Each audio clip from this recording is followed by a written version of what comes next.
Welcome back everyone. In today's session we are going to discuss about estimation techniques.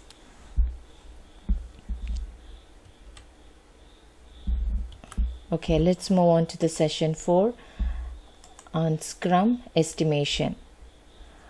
So in Scrum projects, the estimation is done by the entire team during the sprint planning meeting. The objective of the estimation would be to consider the user stories for the sprint by priority, and also it depends on the ability of the team to deliver during the time box of the sprint. So the product owner ensures that prioritized user stories are clear that can be subjected to estimation, and the prioritized user stories are brought to the beginning of the product backlog. So the Scrum team is is responsible for the delivery of the product increment. So we have to be very careful to select the user stories for the sprint based on the size of product increment and the effort required the same. So the size of the product increment is estimated in terms of user story points. Once the size is determined, the effort is estimated by means of the past data, that is effort per user story point, called productivity. So when we look into the Scrum estimation of user stories in terms of the degree of difficulty for each of the user stories, to access the degree of difficulty, particular to scale or some different techniques are used. So these there are several types of scales that are used in Scrum estimation. Some of the examples are the numeric sizing, that will be from 1 to 10, that is a normal numbering, and the t-shirt sizes are considered in the estimation, like whether it is extra small, medium, large, extra large, and double XL, like that. Then when we look into it, it will be like Fibonacci series, like 0, half, 1, 2, 3, 5, 8, 13, 20, like that. And also in some other cases, the different estimations, like the beer sizes, then dog breeds like Great Dane, Chihuahua, like that. So the estimation technique is normally chosen in such a way that the entire Scrum team is acquainted and comfortable with the scale values. The most commonly used and most popular technique is planning poker, which is based on the Fibonacci series. So let me give an explanation on the planning poker, which is widely used estimation technique. This planning poker technique estimates for the user stories are derived by playing the planning poker. So the entire team is involved and it results in quick but reliable estimates. The planning poker is played with a deck of cards, as the Fibonacci series used here is 1, 2, 3, 5, 8, 13, 21, 34, etc. So when we look into it, the numbers, these numbers will represent the story points. Each estimator has a deck of cards. The number on the card should be large enough to be visible to all the team members when one of the members hold up a card. Let me explain you, like one of the team members is selected as a moderator. The moderator reads the description of the user story for which the estimation is being made. If the estimators have any questions, the product owners answers them, and the estimator privately selects a card representing his or her estimate. So the cards are not shown until all the estimators have made a selection. So at the time, all cards are simultaneously turned over and held up so that all team members can see the estimate. So in the first round, it is likely that the estimations may vary. The high and low estimators should explain the reason for their estimates. So all these points are considered, and the moderator has to finalize the decision, like he has to ensure the decision after considering all the points. And also the team can discuss the story and their estimates for a few more minutes. The moderator can take the notes on the discussion, and it will be helpful when the specific story is developed.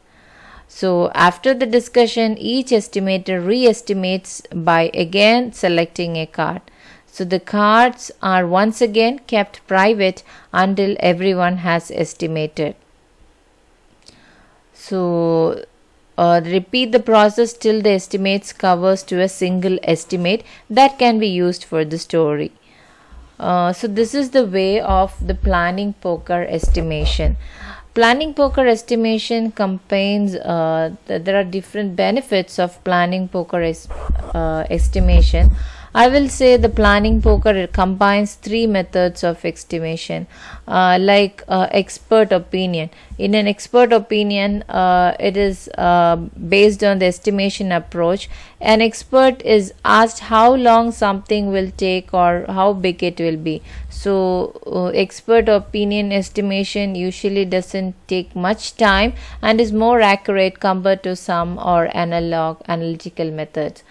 So those who will work will do the estimation. Then estimators are required to justify the estimates. Senior or experienced developers or even the team leads, even the scrum master will justify the estimates. Focuses most estimates with an approximate of one order of magnitude, and combining of individual estimates through the group discussion leads to better estimates. And here we can see it is emphasizes relative rather than absolute estimating, and estimates are constrained to a set of values, so we don't waste time in meaningless arguments. And the main thing is everyone's opinion is heard, and it is quick and fun for the team members. So the use and also the planning poker is an enjoyable so yet productive approach to estimating. As the session is open for the discussions before the final estimate is arrived, it would be easy for the team to come to a decision and also have a broad view of implementation of user story at hand. Okay, now we will discuss about the tools used in Scrum. There are different types of tools available in the market for Scrum. The Scrum tools facilitate the planning and tracking of Scrum projects. They provide a single place for managing the product backlog, sprint backlog, planning and tracking sprints, displaying burn down charts, conducting daily Scrum meetings, and conducting Scrum retrospectives.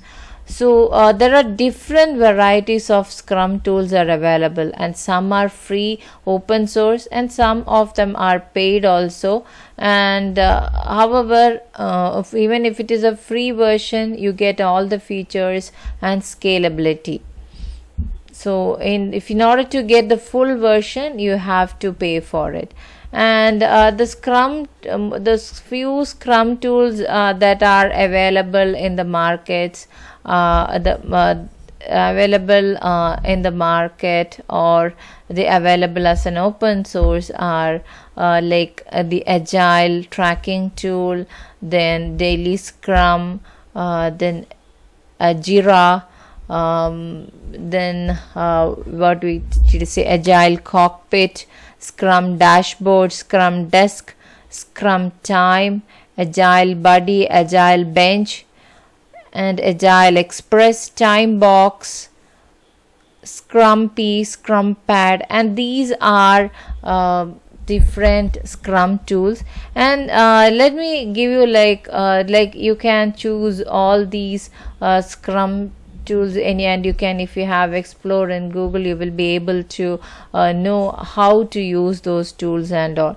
So agile in general, it doesn't mean there is no documentation work.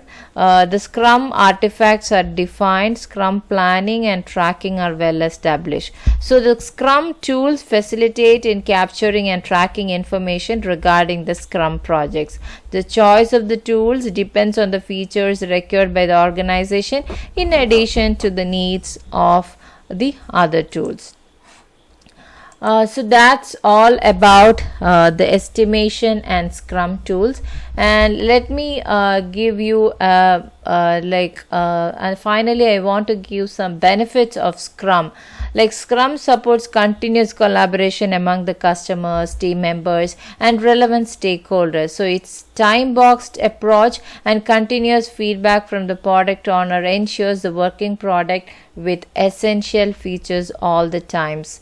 And the benefits of Scrum are its benefits to the customer, like the sprints are of shorter duration and the prioritized user stories are taken up every sprint planning. So it's ensure that in every sprint delivery the features are required by the customer immediately, and it gives the better quality of the product. And even if the customer raises any request, it will be absorbed in the current sprint or included in the very next sprint. So the development team quickly responds to the customer requirements very fast. And also it benefits the organization by money and time savings, it can focus on the effort required development of the prioritized user stories and reduce the overhead and rework. So due to the specific benefits of Scrum to customer, it increased the efficiency of the development team, customer satisfaction, and hence customer retention and customer references will be possible. Even it increases the market potential of the organization. And it benefits to the product managers, project managers, and also to the development team. The product honor is to ensure the customer satisfaction. So since the Scrum facilitates quick responses, work prioritization, the product manager can easily ensure that the work is aligned to customer needs. And when we look into the development team, due to the time box nature of the sprint, the working product increment at the delivery at the end of every sprint, the development team becomes enthusiastic to see that their work is used immediately. And as we are as during the output is delivered to the customer on every sprint, the risk factor is very minimum. So and also when we look into the team's collaboration as well as the team's participation in the sprint meetings and sprinting, like we can say that we will be achieving the Scrum team will achieve better control and transparency. And also as the user stories for every sprint is based on customer priorities, team also understands that their work is valued. So these all about the Scrum benefits, and regarding the certifications, I can say there are few certifications you can complete after watching this course, like Certified Scrum Master, Certified from Scrum Alliance. And it is a basic certification to become the member of Scrum Alliance, which play the Scrum Master's role and is eligible for other certifications like Certified Scrum Product Owner, Certified Scrum Practitioner, like that. So after taking the examination, the Certified Scrum Master, the candidate is given the Certified Scrum Master by the Scrum Alliance. So if you if you find this video really useful, please subscribe my channel and don't forget to click on the bell icon to get the notification of my next video. Thank you for watching and stay connected.